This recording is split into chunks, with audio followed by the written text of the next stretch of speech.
அப்ப தௌபாவுக்குரிய நிபந்தனைகள் அறிஞர்கள் சொல்றாங்க 4. நல்லா கவனிங்க. நம்ம அல்லாஹ்விட தௌபா செய்யும் பொழுதோ இந்த 4 நிபந்தனைகளுக்கு உட்பட்டு தான் நம்ம என்ன செய்யணும்? தௌபா செய்ய வேண்டும். அப்பொழுதுதான் அல்லாஹு தஆலா நம்முடைய தௌபாவை ஏற்றுக்கொள்வான். அதுல முதலாவது நிபந்தனை என்ன தெரியுமா? அல் இக்லாஉ அனில் மஅசியா.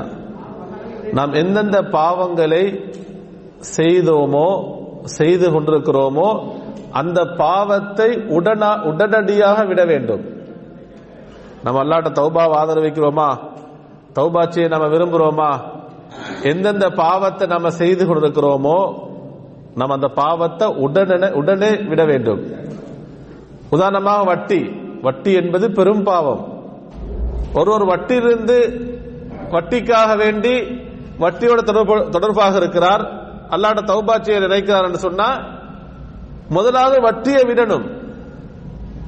வட்டியோட தொடர்பாக இருந்துட்டு நம்ம தௌபா செஞ்சோம் சொன்னா தௌபால எந்த ஒரு நன்மையும் கிடையாது, ஃபாயிதாவும் கிடையாது. ஒருவர் விபச்சாரத்தில் ஈடுபட்டுக் கொண்டிருக்கிறார் அல்லது வேறு வேறு மோசமான பெரும் பாவங்களிலே ஈடுபட்டுக் கொண்டிருக்கிறார், மது அருந்து கொண்டிருக்கிறார். அப்ப அந்த பாவத்துக்காக வேண்டி இவர் தௌபா செய்யணும் என்று சொன்னா அந்த பாவத்தை முழுமையாக விட்டுவிட வேண்டும். இதுதான் தௌபாவுடைய முதல் நிபந்தனை. இரண்டாவது அந்நதமு.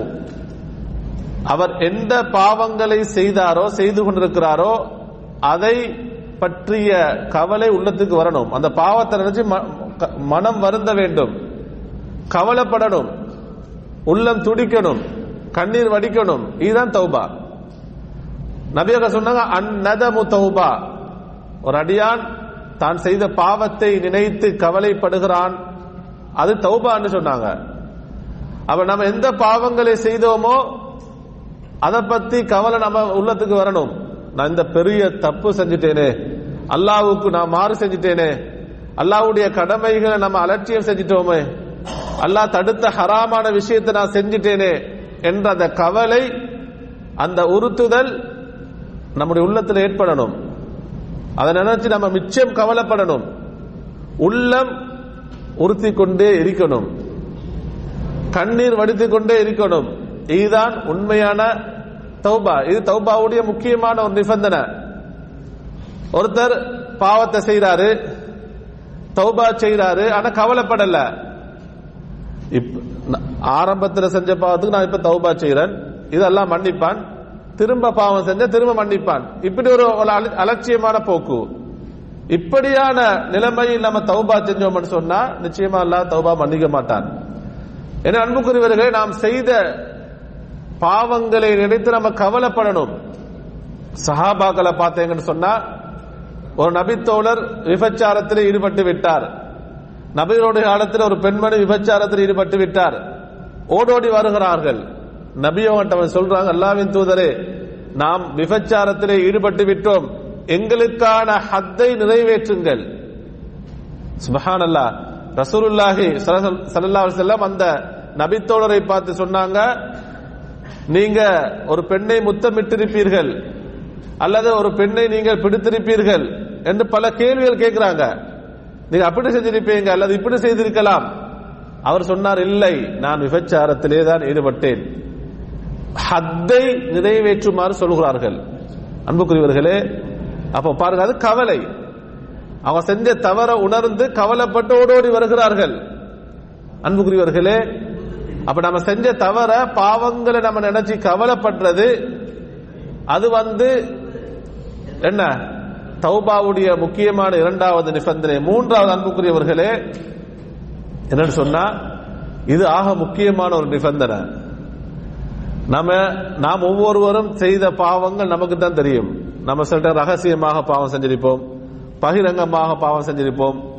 எல்லாம் நமக்கு தெரியும், நம்முடைய ரப்புக்கும் தெரியும்.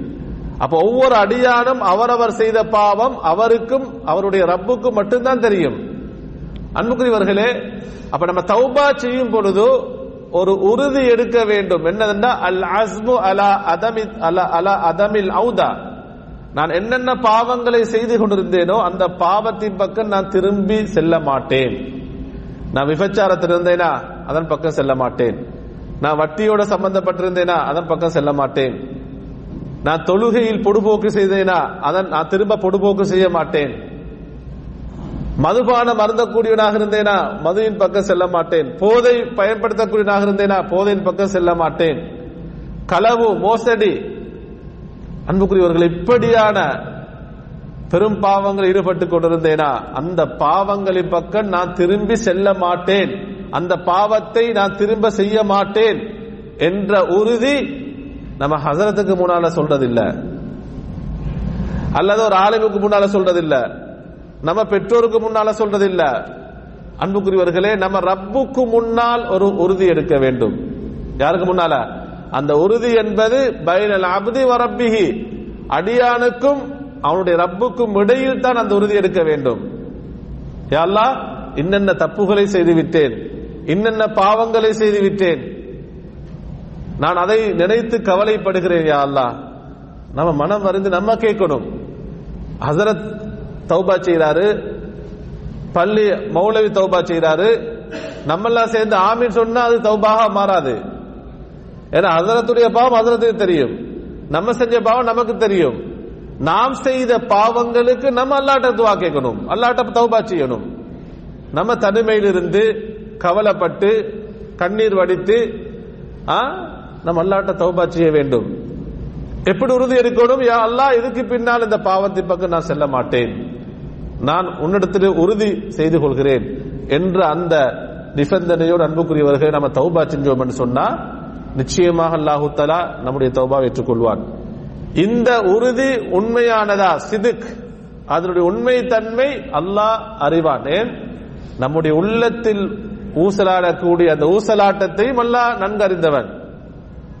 நம்முடைய ரப்பை நமக்கு ஏமாற்ற முடியாது. அன்புக்குரியவர்களே, அப்ப இந்த மூன்று நிபந்தனைகள் நம்ம தௌபா செஞ்சோம் என்று சொன்னா அல்லாஹ் நம்முடைய தௌபாவை ஏற்றுக்கொள்வான். நான்காவது ஒரு நிபந்தனை இருக்கிறது. நான் ஆரம்பத்தில் சொன்ன மூன்று நிபந்தனைகளும் அது ஹுகூகுல்லாஹ், அல்லாஹ்வுடைய கடமைகளுடன் சம்பந்தப்பட்டது, அல்லாஹ்வோட சம்பந்தப்பட்டது. நான்காவது நிபந்தனை தெரியுமா?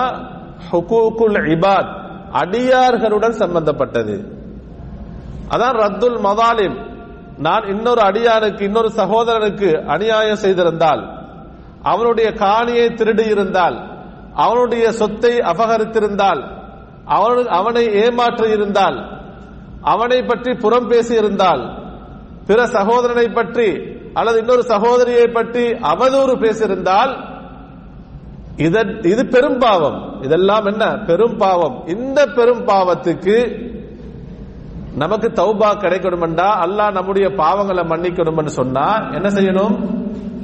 நாம் யாரை பற்றி அவதூறு பேசினோமோ, யாரை பற்றி புறம் பேசினோமோ, யாரை பற்றி குறைகள் சொன்னோமோ, யாருடைய காணிகளை திருடினோமோ, யாருடைய சொத்துக்களை அபகரித்தோமோ, யாருக்கு நாம் நம்முடைய நாவினால், நம்முடைய வார்த்தைகளினால், நம்முடைய பலத்தினால், நம்முடைய அதிகாரத்தினால் அநியாயம் செய்தோமோ அவர்களிடத்துல போய் மன்னிப்பு கேட்கணும்.